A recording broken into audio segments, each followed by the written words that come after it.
Hello বন্ধুরা, চলে এসেছি একটা নতুন ভ্লগ নিয়ে। কালকে সরস্বতী পুজো, সেই জন্য আমি যেইখানে আমি পুজো করছি ছাদে, সেই জায়গাটা আমি ভালো করে পরিষ্কার করে ছাদটা ধুয়ে টুয়ে আলপনা দিয়ে একদম রেডি করে দিয়েছি। সেই আলপনাগুলো শুকিয়ে গেছে, এখন রাত হয়ে গেছে, যার জন্য আমি আলপনাটা দেখতে আসলাম যে শুকিয়েছে কীরকম। দেখা দেখছি একদম পুরো শুকিয়ে গেছে।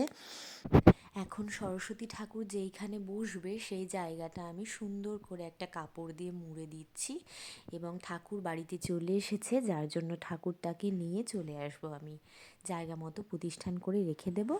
কালকে পুজোর সময় আমি ঠাকুরের সমস্ত জিনিসপত্র ওপরে নিয়ে আসব। এই দেখো আমাদের ঠাকুর, এখন মুখটা বন্ধ আছে কারণ ঠাকুরের মুখ কালকেই দেখতে হবে।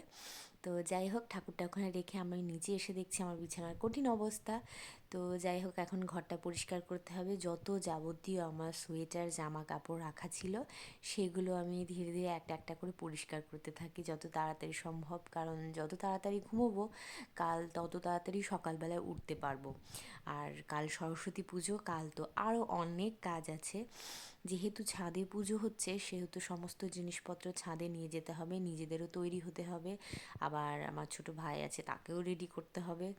10টার মধ্যেই পুজো আমাদের স্টার্ট হয়ে যাবে, যার জন্য আমি তাড়াতাড়ি ঘুমানোর ব্যবস্থা করছি। খুব তাড়াতাড়ি বিছানাটা আগে পরিষ্কার করে দিচ্ছি যাতে ঘুমোতে পারি।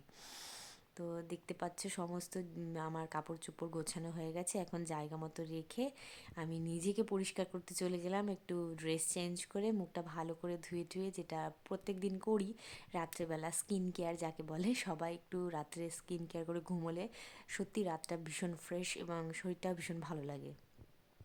যার জন্য আমি নিজেকে ফ্রেশ করে নিয়ে একটু ক্রিম দিয়ে নিলাম, দিয়ে এইবার ঘুমানোর ব্যবস্থা।